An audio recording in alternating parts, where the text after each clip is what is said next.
A non-fat, sugar-free vanilla latte spiked my blood sugar 38 points. My full-fat coffee at home, 4. Same arm, same monitor, same week. Everything we've been told about ordering the skinny drink to be good, the data says we've got it backwards. The cup said healthy. My blood sugar said otherwise. So I wore a continuous glucose monitor to Starbucks for a week, and I ordered 5 healthy drinks, the way you would actually order them. Grande. I'm ranking all 5 by exactly how hard they spiked my blood sugar to the milligram. And the worst one, it's the one marketed as a wellness drink. Stick around because the top offender isn't even close. But to understand why the skinny drinks betrayed me, you have to see what a clean baseline actually looks like. So we start at number 5, the closest thing to a flat line, the iced decaf Americano, espresso and water, nothing to hide. Quick primer, because it's the whole game. A glucose spike is how fast and how high your blood sugar climbs after you consume something. Sharp spike, hard crash. What does that mean? That's your brain fog. That's your cravings. The Americano, plus 3 points. Peaked in 5 minutes, back to baseline within the hour. Virtually no impact. Clean caffeine, no sugar tax, no crash. We track our calendars to the minute, but we never track the thing we're drinking in every single meeting. If we're just meeting, I'm Alysia Bell, executive, mom, and obsessed with biohacking that actually survives a slammed calendar. I'm not a doctor. I'm optimizing for output without the burnout. After tracking my macros for nearly 4,000 days and getting annual DEXA scans, I inserted a sensor into my arm to continuously read my glucose. This is season 2, The Unfair Advantage, where we pivot from talking theory to running N of 1 experiments. First step, the coffee run. Next on the countdown, number 4, the soy latte.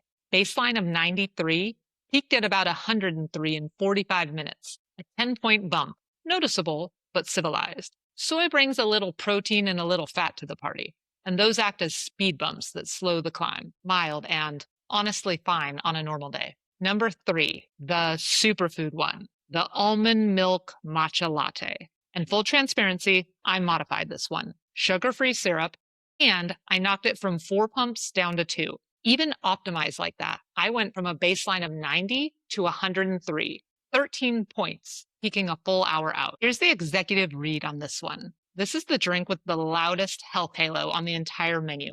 Antioxidants, ceremonial grade, the whole matcha vibe. Modified down to 2 pumps and shifted from classic to sugar-free syrup, I suppose it's manageable, but order it the standard 4-pump classic syrup way, and you are in very different territory than the numbers my glucose monitor produced. Now, here's where being good started to work against me. This is the one that broke my assumptions. The non-fat, sugar-free vanilla latte, the skinny order, the one you pick specifically to be disciplined, sugar-free, non-fat, 2 pumps, not 4. Baseline of 89, peaked at 127, a 38-point spike in 40 minutes. That's almost a point a minute.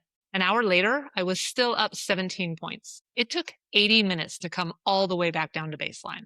I want to let that land. The non-fat, sugar-free drink spiked me harder than the soy and the matcha combined. Why? Because I stripped out the fat. Non-fat milk. There's no fat in there to slow anything down. So the carbs from the milk hit fast. The skinny choice removed the exact thing that flattens a spike. I ordered it to be good. My bloodstream filed a complaint.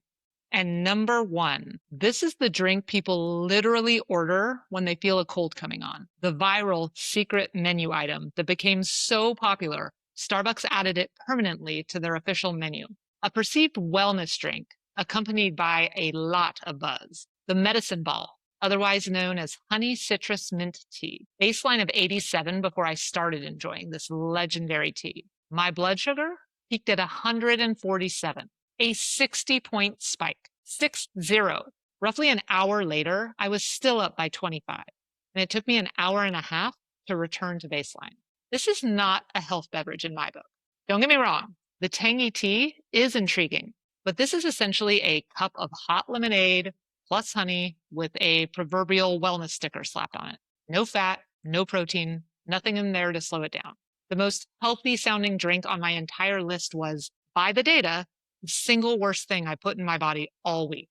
The healthier it sounded, the harder it hit. Now, here's the comparison that reframes everything. In addition to testing all these Starbucks drinks, I also ran my own coffee experiment at home as a control. Nothing fancy, a basic coffee maker and my preferred K-cups. Interestingly, black coffee with about a tablespoon and a half of heavy cream, full fat, raised my glucose a mere 4 points from 78 to 82. And when I enjoyed that same at-home concoction and added some vanilla stevia drops, my glucose rose by 1 from 82 to 83. Basically, a flat line. So let's stack it all up. My full fat home coffee moved me 4 points. The skinny sugar-free vanilla latte moved me 38. And the wellness medicine ball, 60. The fat I was trained to fear was the thing protecting me, and the healthy labels were the things spiking me. That is the whole game, and it's exactly why I now measure instead of guess, especially for women over 40 navigating perimenopause. Our bodies handle these spikes a lot less gracefully than they used to, so the margin for guessing gets even thinner. I didn't need a better drink. I needed a better data set. If you're also an 80s or a 90s kid, you know the struggle. We were brainwashed by the fat-free matrix. I genuinely spent my youth believing that avocados were dangerous, but eating an entire box of Snackwell's cookies in one sitting was peak wellness. Let me answer some questions from women just like us, professionals trying to manage work, home, and their biology, and wondering why their current routine isn't serving them. First one. Isn't a spike just from sugar? You drink sugar-free, so what's the problem? That's exactly the assumption I had too. And the sugar-free latte is what proved me wrong. This is not only about grams of sugar, it's about speed. How fast does the thing we're consuming hit our bloodstream?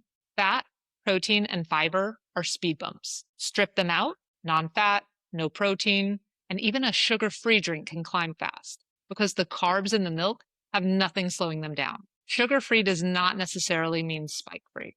Second question. So are you telling me to just add heavy cream to everything? No, this isn't necessarily a pro-cream video. It's an anti-solo carbs video. The point isn't the cream itself. It's that I gave my body something to pump the brakes on the rate of absorption. Fat, protein, or fiber as a carb chaperone, if you will, lead to flatter glucose curves. And in my eyes, the cream is just the easiest and most delicious version of that principle when it comes to coffee. You could get that same effect other ways. Isolated carbs with nothing to buffer them is the thing to watch. Third question, and this is the big one.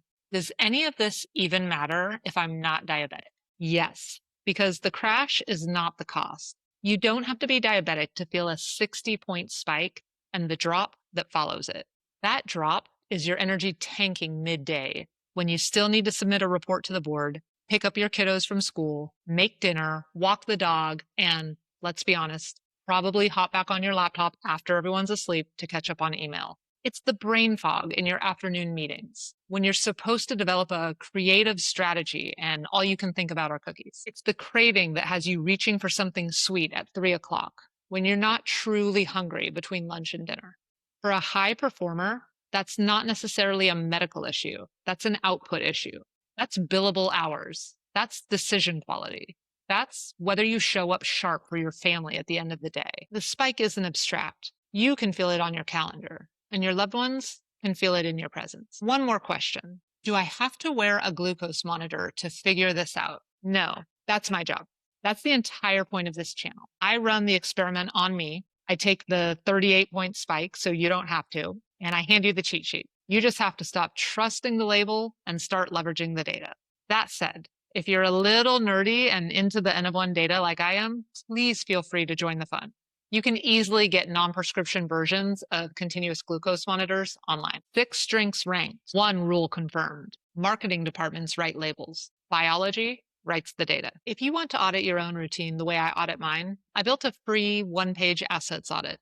The link is in the description. Rate yourself, find the one green light move you can make this week, and start there. Because when you're optimized, everyone wins. And if you think a sugar-free latte is a trap, wait until you see how my sensor reacted to some of my go-to healthy foods like squash and protein bars, as well as common healthy drinks like kombucha. We're moving past coffee to break down health foods next week. And if this was helpful to you, I encourage you to subscribe.